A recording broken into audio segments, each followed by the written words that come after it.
Dobrý den, chtěl bych vás tady přivítat při ukázce programu dělení.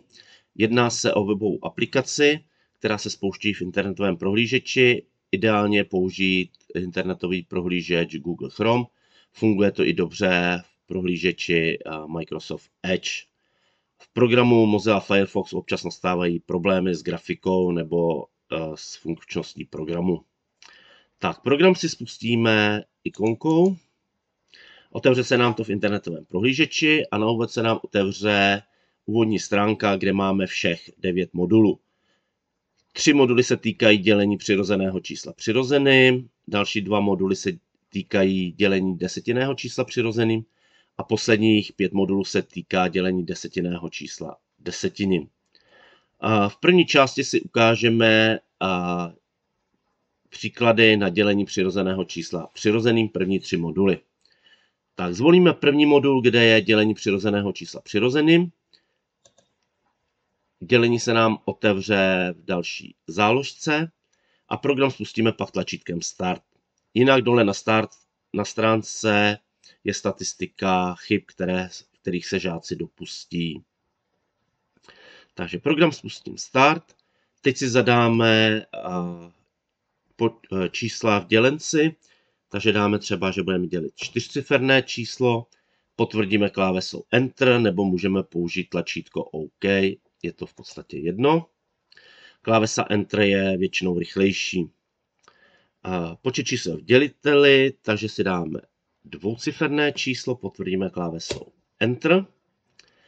Pokud bychom chtěli změnit zadání, buď můžeme změnit zadání, anebo použít klasické tlačítko Refresh. Zvolíme generování příkladu, počítač nám vygeneruje příklad. Můžeme si dát zobrazit mřížku pro snazší orientaci žáků, případně ji můžeme vypnout. Já ji teďka nechám zapnutou. Klikneme si, kolik číslic se zatrhneš. Tak, dělíme 60, takže musíme zatrhnout číslo větší, to znamená 87. To znamená, zatrhneme si 2 číslice, potvrdíme klávesou Enter. Žákům se objeví, že to bylo správně, že byly zatrženy 2 číslice. Tak a teďka následuje odhad. Zde je to jednoduché, takže to je 1krát. Potvrdíme klávesou Enter. A teďka násobíme 1 krát 0 je 0 a kolik chybí do 7? 7. Potvrdíme klávesou Enter. 1 krát 6 je 6 a do 8 chybí 2. Potvrdíme klávesou Enter. Teď se nám objeví tlačítko OK, že žáci musí sepsat číslo, počítač to udělá za ně, buď klikneme na tlačítko OK, nebo zase klávesu Enter. Takže jsme sepsali 6. Tak a bude následovat další odhad. Tak já schválně udělám chybu, abyste viděli, jak vypadá, když se tam nastane chyba. Takže zkusíme dát odhad, že to bude 5krát. Potvrdíme. Číslice se označí červeně, žákům to napíše, že je to špatně a ve statistikách se objeví 1 chyba v odhadu a 1 chyba celkem. Tak, žáci vymaží klávesu Backspace a napíší správnou hodnotu, takže to bude 4krát, potvrdíme klávesou Enter a zase násobně 4 krát 0 je 0. A kolik chybí do 6? 6. Potvrdíme Enter. 4 krát 6 je 24. Zde udělám schválně chybu. Třeba, že je to 1. Enter. Opět nám to napíše, že je chyba. A napíše nám to chybu tady v určení zbytku. Takže v příkladu už celkem 2 chyby. Tak. Vymažeme a uděláme to správně. Takže to bylo 4 krát 6 je 24 a 3 chybí do 27. Tak, si píšeme další číslo, to znamená buď zmáčkneme OK, anebo klávesou Enter. Tak, nyní odhad bude 6krát, potvrdíme Enter, 6 krát 0, 0 a do 1 chybí 1, Enter, 6 krát 6 je 36 a do 36 chybí 0, Enter. Tak a dopočítali jsme příklad správně. Žákům to tady napíše. A tady máme statistiku chyb tady máme celkově, že žák nespočítal žádný příklad bez chyby z jednoho příkladu. Když chceme pokračovat dál, dáme další příklad. Statistiky toho předchozího příkladu se vymažou a zůstanou tam jenom celkové statistiky. Tak a pokračujeme stejně, takže kolik číslic si zatrhneš, takže tady si zatrhneme číslice 3, dáme Enter a pokračovali bychom stejným způsobem. Takže to byl ukázka prvního modulu. Tak, vrátíme se na předchozí záložku a spustíme si druhý modul, kde se zapisuje ještě zbytek. Takže spustím, otevře se mě to opět v nové záložce. Dělíme přirozeným číslem a určujeme zbytek. Zase dole jsou statistiky, takže začneme tlačítkem Start. Tak, počet čísel děliteli necháme zase čtyřmístné číslo, zmáčkneme Enter, děleno dvojmístným číslem, zmáčkneme Enter. Dáme si vygenerovat příklad. Můžeme si zobrazit mřížku. Je tady vidět, že tady budeme už zapisovat i do výsledku zbytek. Tak, kolik číslic si zatrhneme? Dělíme 98, takže 50 je málo, musíme zvolit 507, to znamená 3 číslice. Zatrhneme 3, zmáčkneme Enter. Tak, teďka odhadujeme, takže odhad bude asi 5krát. Zmáčkneme Enter, je to správně, takže žákům se políčko přesune do určování zbytku. 5x8 je 40 a kolik chybí do 47? 7. Zmáčkneme Enter, počítali jsme do 47, pamatujeme si 4. 5x9 je 45 a 4 je 49 a 1 chybí do 50. Tak správně. Opět zmáčkneme OK nebo Enter a sepíše se nám další číslice a žáci provádí další odhad. Zde to bude 1x.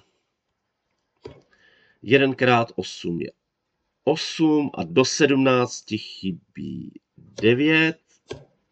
Enter, pamatujeme si jedničku. 1x9 je 9 a 1 je 10 a do 17 nám chybí 7.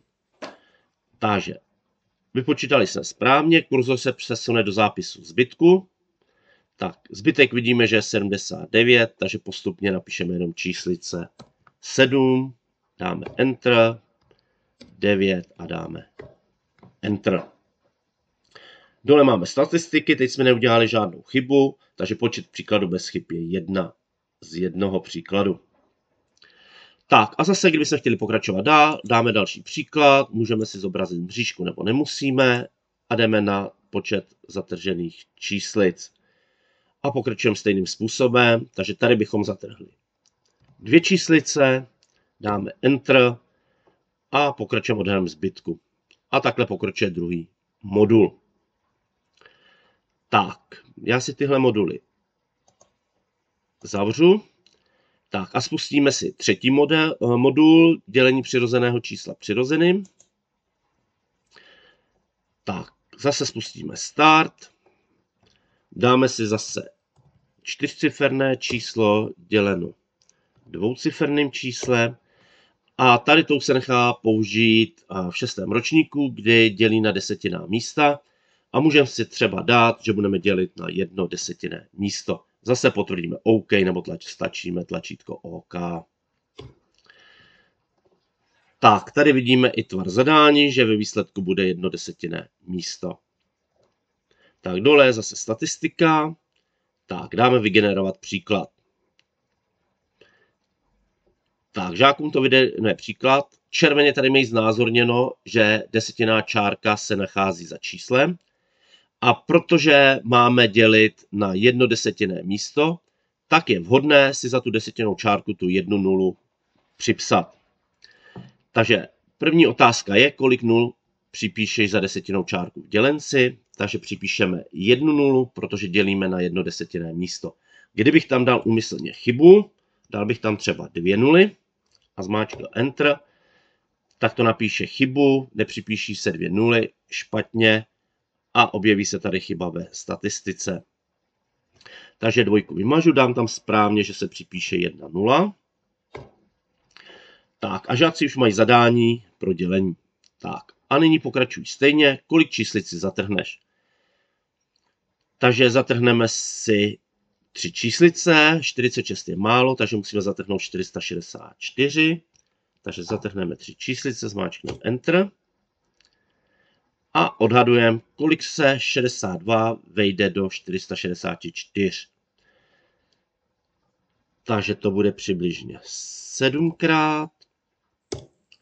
Tak je to správně, objeví se zase určování zbytku. Tak počítáme 7 krát 2 je 14. A kolik chybí do 14? 0. Pamatujeme si jedničku. Tak 7 krát 6 je 42 a 1 je 43. A kolik chybí do 46? 3. Tak, máme v pořádku. Zmáčkneme tlačítko OK nebo Enter. Tak a teďka se nás to ptá, jestli do výsledku napíšeme desetinou čárku nebo nenapíšeme. Tak, sepisovali jsme 9, což není za desetinou čárku, takže desetinou čárku do výsledku nenapíšeme. Buď zmáčkneme ne, anebo můžeme zmáčknout písmeno N. Tak a znovu provádíme odhad. Tak máme 309 děleno 62. To bude 4krát. Tak a zase počítáme. 4 krát 2 je 8 a do 9 chybí 1, nic si nepamatujeme. 4 krát 6 je 24 a do 30 je 6. Tak, máme správně, zase zmáčkneme Enter nebo OK. A znova se nás to ptá. Napíšeme do výsledku desetinou čárku. Je to z toho důvodu, aby žáci si uvědomili, kdy se píše desetiná čárka ve výsledku. Tak, nyní jsme sepsali 0. 0 je za desetinou čárkou, takže nyní desetinou čárku napíšeme buď zmáčknout tohle tlačítko, anebo můžeme zmáčknout klávesu A. Tak, napíše se nám tam desetiná čárka a určujeme první místo za desetinou čárkou. Takže 610 děleno 62 bude 9krát. 9 krát 2 je 18 a do 20 jsou 2. Pamatujeme si 2. 9 krát 6 54 a 2 je 56 a do 61 je 5. Tak, příklad máme správně, máme ho vypočítaný na 1 desetinné místo, dole máme statistiky, udělali jsme tam tu jednu chybu na začátku při psání 0. Tak, další příklad bychom zvolili.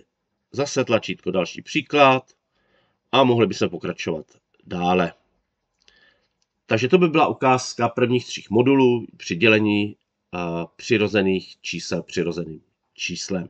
Děkuji za pozornost a budu se těšit při dalším dílu.